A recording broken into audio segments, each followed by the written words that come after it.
en este caso enfermedad pélvica inflamatoria pélvica.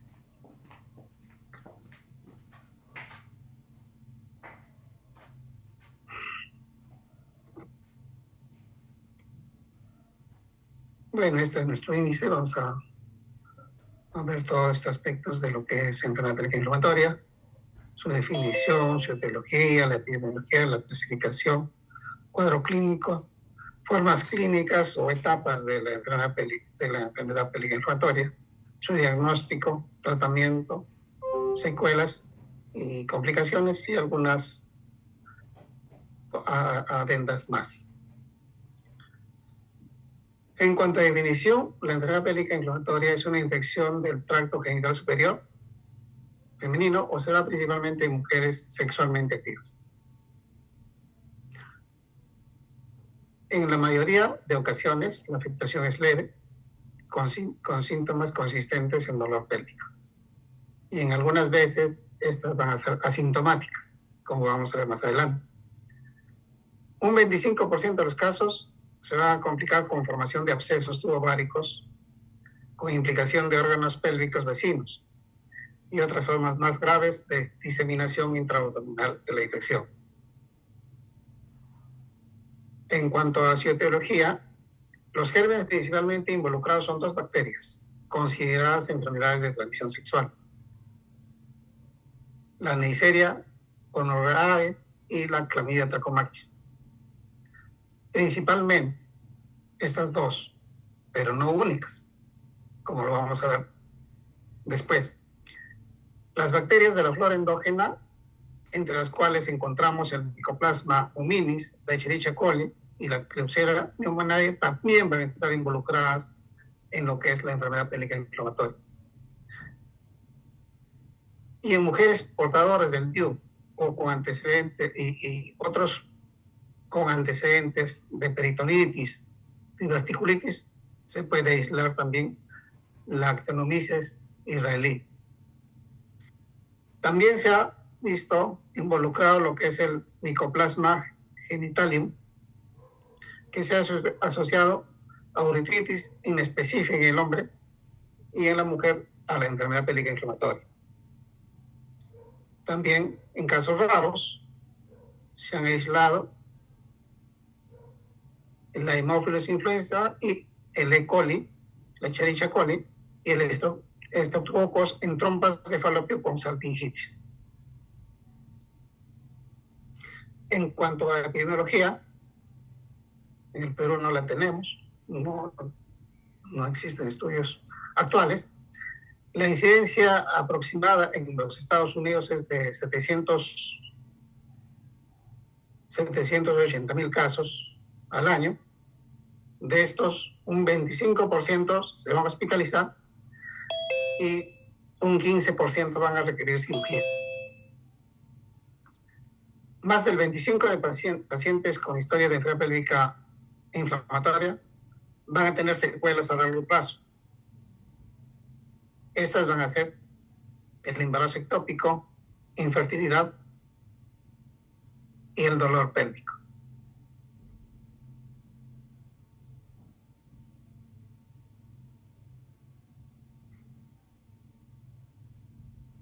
Entonces, es una patología de alta prevalencia que tiene una mortalidad del 1% y una recurrencia hasta un 25%. En cuanto a su real incidencia, es muy difícil de determinar, ya que la enfermedad no siempre es clínica, es decir, que puede pasar inadvertida. En nuestro país no se tiene información respecto, porque no hay una notificación de casos que nos permita estimar esa prevalencia. En el 2007, un estudio muy antiguo, en el Hospital Loaiza estimaron una prevalencia del 28% de pacientes en edad reproductiva y en el 2% de pacientes postmenopáusicas con enfermedad pélvica inflamatoria.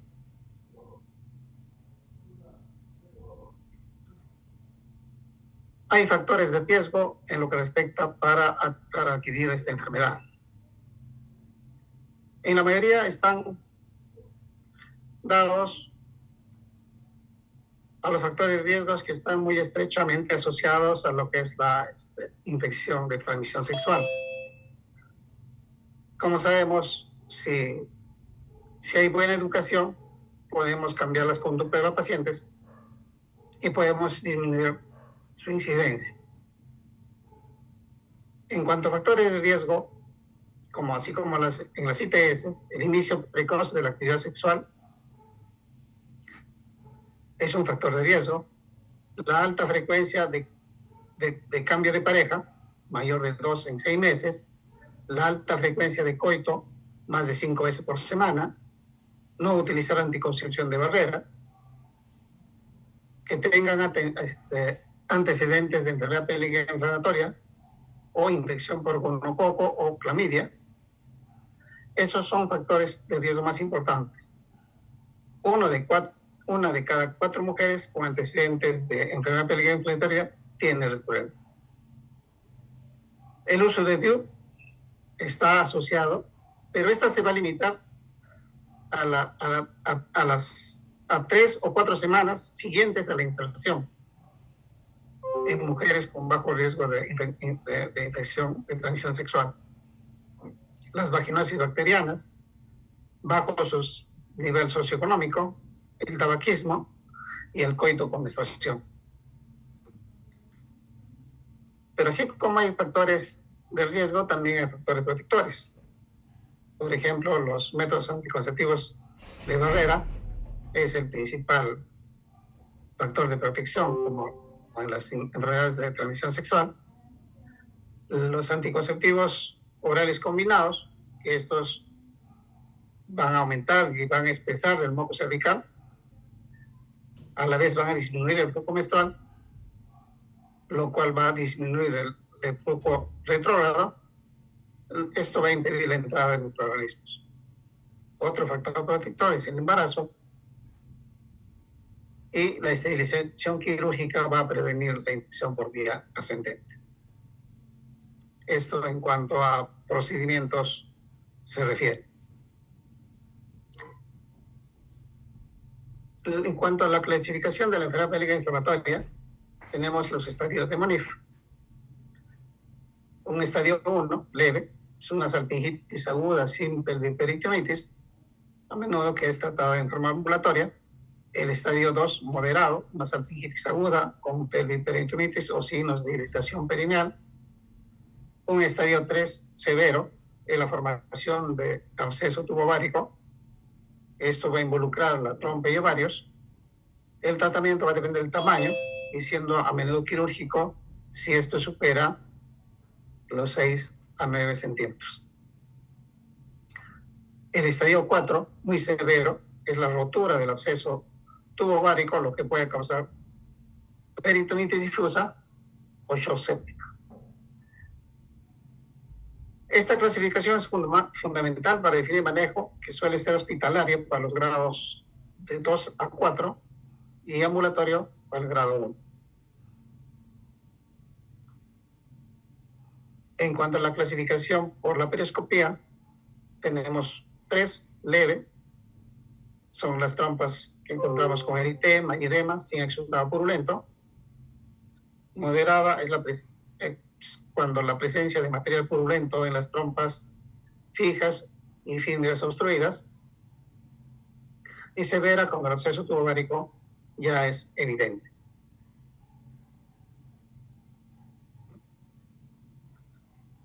En cuanto al cuadro clínico, la enfermedad pélvica inflamatoria no posee manifestaciones clínicas variables, dependiendo del estadio de la enfermedad. Es importante considerar que más del 50%, es decir, el 60%, es subclínico, es decir, asintomático. El dolor abdominal va a representar su síntoma cardinal. La metrorragia irregular puede estar presente en 1/3 de los casos.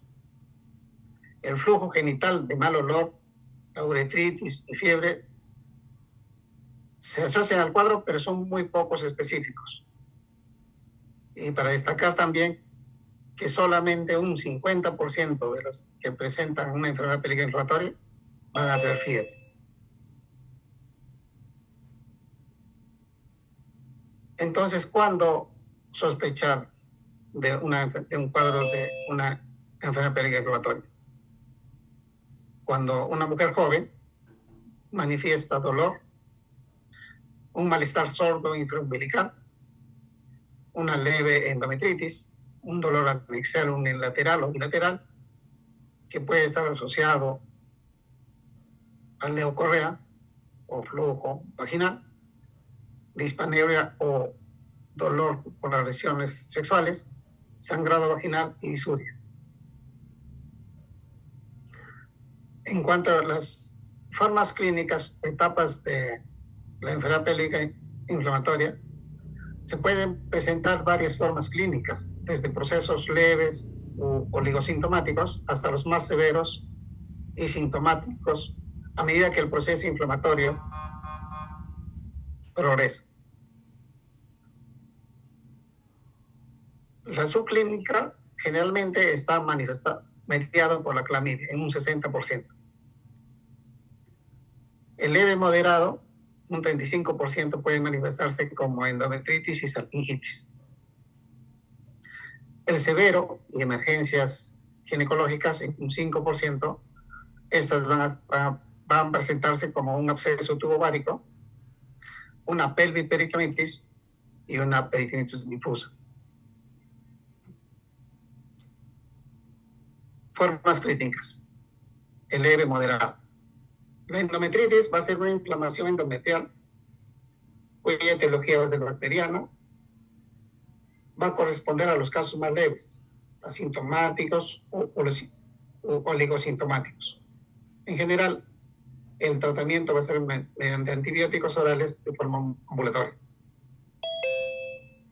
La endometritis con salpingitis va a corresponder a un proceso inflamatorio infeccioso que va a comprometer a la trompa de falopio, primero en endosalpingitis, en endosalpins, y posteriormente toda la pared tubaria. El dolor es más intenso y está localizado en la zona anexial, siendo más sintomático que el anterior, que la endometritis. El tratamiento, en general, podría ser antibióticos orales, pero también hay que considerar la posibilidad de hospitalización y también la necesidad de una laparoscopia precoz en mujeres jóvenes y sin hijos. En las formas clínicas severo o emergencias ginecológicas está el absceso tubovárico. En esa etapa del proceso, el compromiso inflamatorio infeccioso sale de la trompa y compromete el ovario. Va a dar lugar a la formación de un absceso que va a comprometer a la trompa y el ovario. El manejo siempre debe ser hospitalizado con antibióticos endovenosos, pues esta condición puede ser grave y amenazar la vida de la paciente. El tratamiento inicial es médico, pero puede requerir también cirugía. La pelviperitonitis va a corresponder a una inflamación del peritoneo pelviano como progresión del proceso inflamatorio y va a consistir en un cuadro caracterizado por dolor, fiebre, leucocitosis y signos de irritación peritoneal en hipogastria. En esta etapa del proceso, los ruidos hidroides todavía van a estar presentes. El manejo debe ser siempre con paciente hospitalizado y con antibióticos endovenosos. Se debe evaluar la necesidad de la laparoscopia precoz con la finalidad de conservar la fertilidad. En la peritonitis difusa, el proceso infeccioso ya va a comprometer toda la cavidad peritoneal. La paciente va a presentar signos de irritación peritoneal difusa. En esta sí va a haber ausencia de los fluidos hidroaéreos. El manejo debe ser hospitalizado con antibióticos endovenosos para preservación de la fertilidad como objetivo secundario en esas pacientes. Pero hay que tener en cuenta que el fin primordial es salvar la vida. Y el manejo en este caso es quirúrgico. Pero en las formas clínicas de la enfermedad pélvica inflamatoria también hay casos especiales de enfermedad pélvica inflamatoria. Por ejemplo, la actinomicosis pelviana va a ser un proceso inflamatorio producido por la Actinomyces israelí que es una bacteria gram positiva, anaerobia estricta, con pseudohifas. En la visualización microscópica se van a observar estructuras como gránulos de azufre, y su patogénesis se asocia a factores de riesgo específicos, dentro de los cuales se incluyen el uso prolongado de DIU de plástico, no la T de cobre, sino el DIU de lipes, o lesiones intestinales, como apendicitis y diverticulitis, que generan colonización en la región.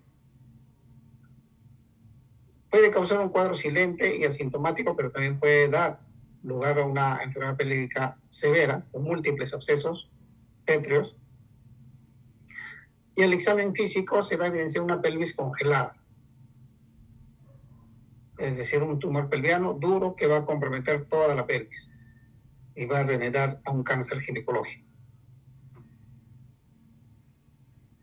En cuanto al absceso ovárico, es un proceso inflamatorio poco frecuente, donde la colonización bacteriana no se produce por vía ascendente, sino por vía hematógena. Se ha asociado clásicamente a fiebre tifoidea y a tuberculosis. En general, en este caso, el resto de órganos va a estar indemne.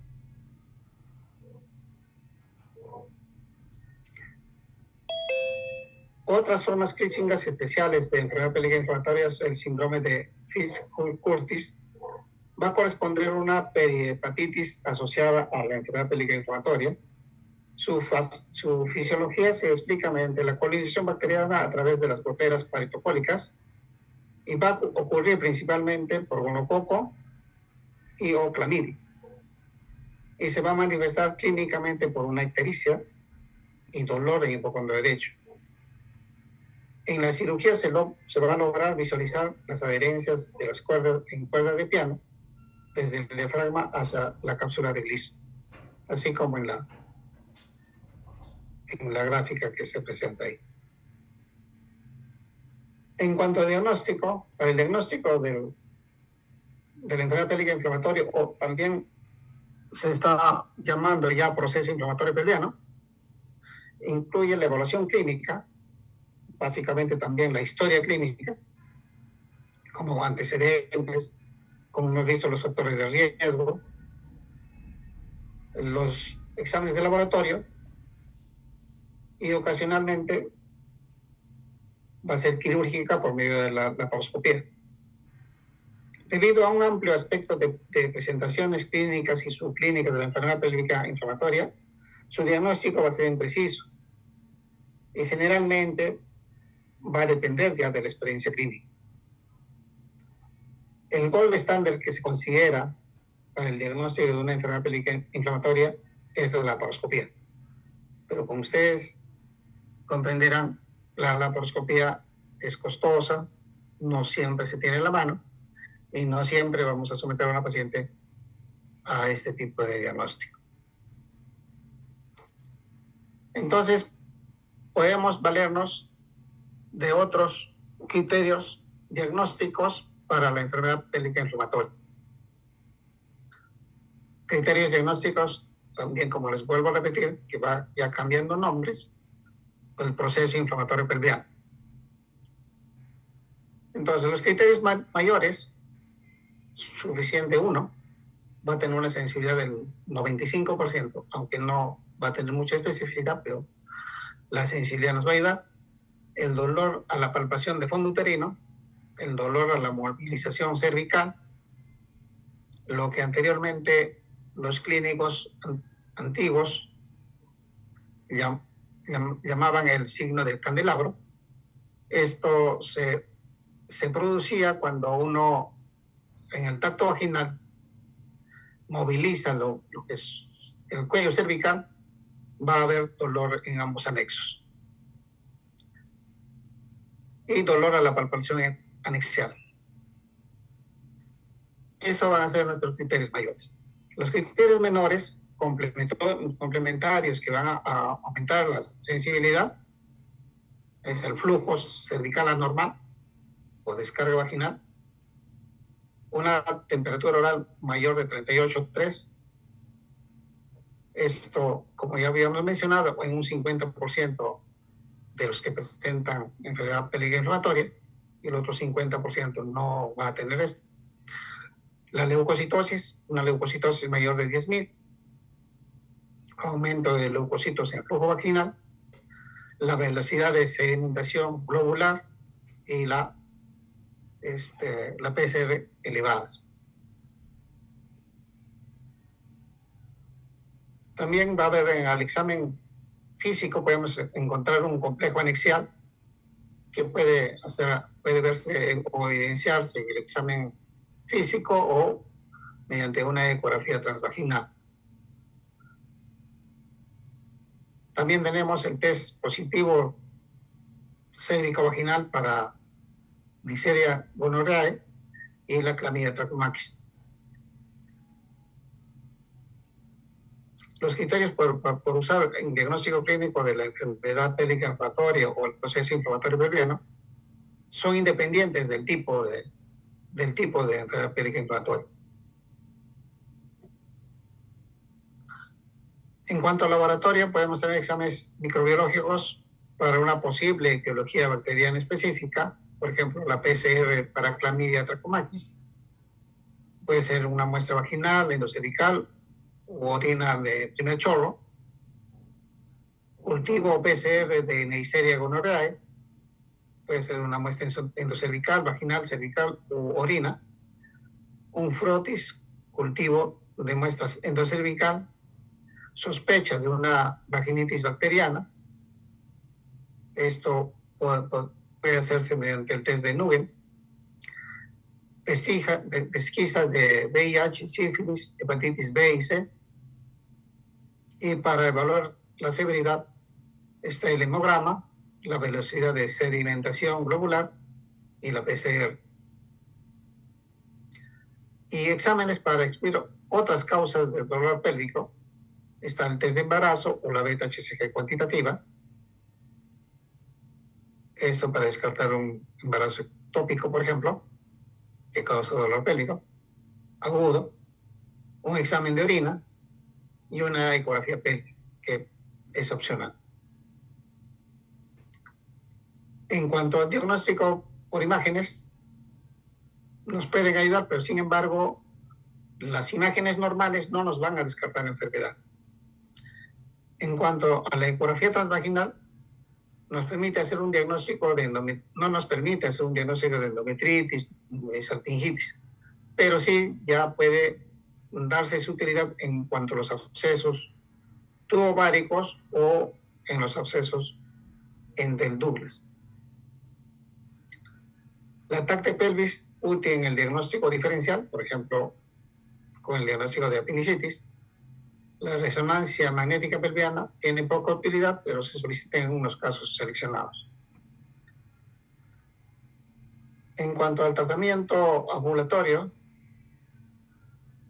está la ceftriaxona de 500 miligramos intramuscular por única vez, y que se va a asociar a doxiciclina de 100 miligramos cada 12 horas vía oral y metronidazol de 500 miligramos cada 12 horas vía oral por 14 días.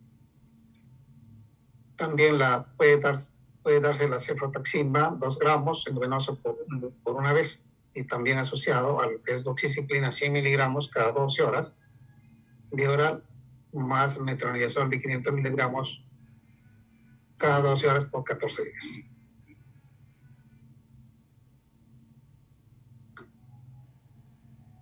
En cambio, cuando ya es hospitalizado, vamos a tratar con ceftriaxona 1 gramo cada 24 horas endovenoso, más doxiciclina de 100 miligramos cada 12 horas por vía oral o endovenoso, más metronidazol de 500 miligramos cada 12 horas por 7 hasta 10 días. En caso de lo que es el absceso tubovárico, hay que completar 14 días con metronidazol de 500 miligramos vía oral cada 12 horas. En cuanto al tratamiento quirúrgico, está reservado para las enfermedades pélvicas en estadios severos, como la el absceso tubovárico de gran volumen y en pacientes con deseos de fertilidad. En cuanto a secuelas y complicaciones, las secuelas más frecuentes de la enfermedad pélvica inflamatoria van a ser el daño ciliar, la oclusión tubaria, las adherencias y abscesos pelvianos, y junto a la necesidad de una reparación tubar.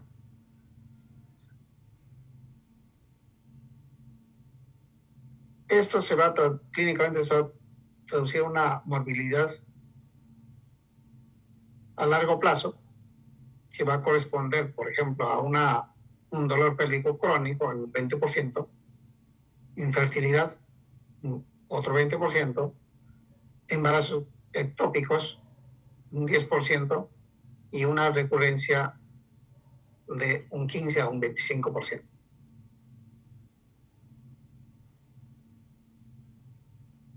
Entonces, con cada episodio repetido de lo que es una enfermedad pélvica inflamatoria, el riesgo del daño tubario permanente e infertilidad aumenta de 4 a 6 veces.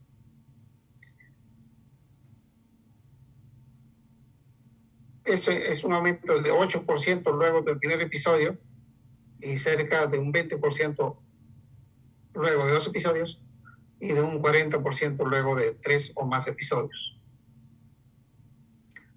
El riesgo de embarazo ectópico también aumenta en 7 a 10 veces después de una enfermedad pélvica inflamatoria.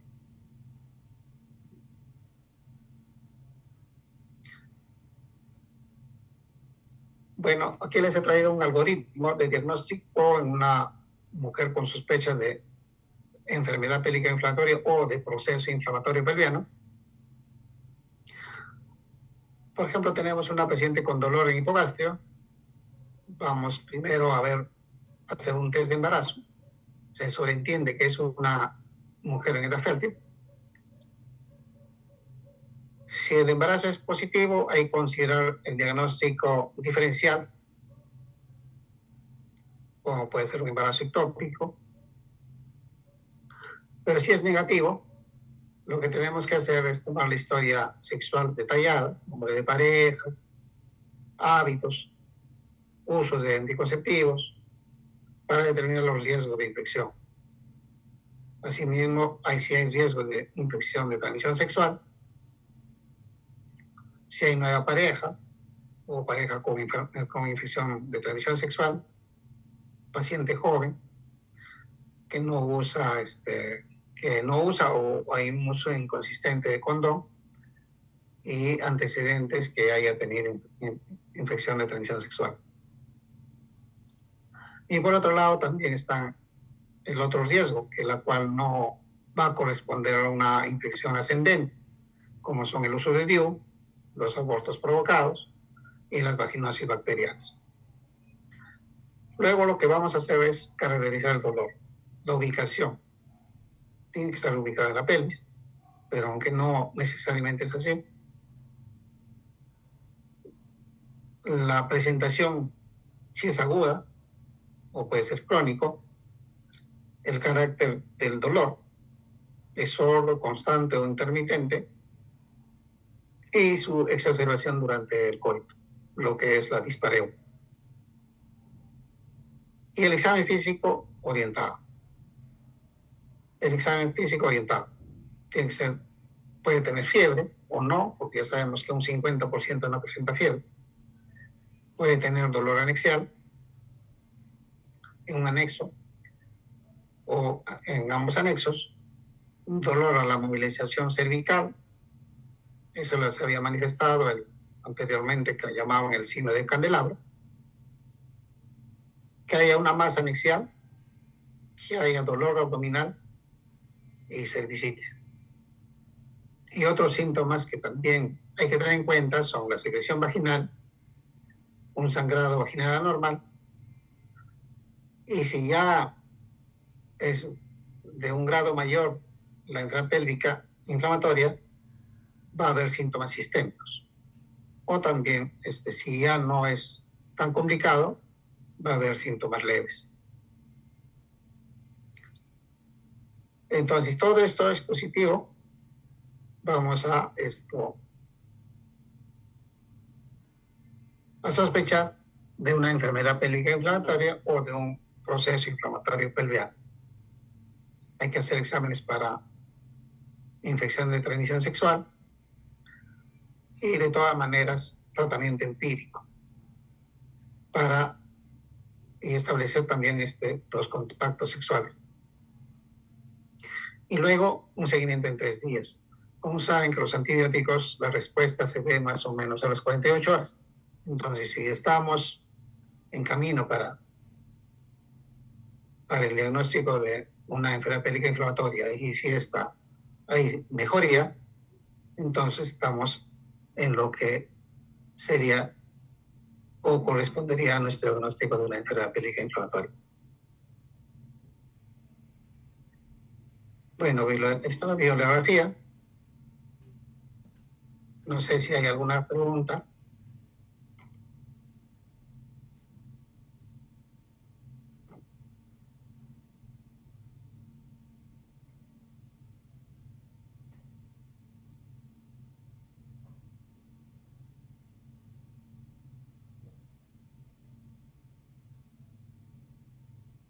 Todo claro, doctor. Muchas gracias. Listo, hasta luego.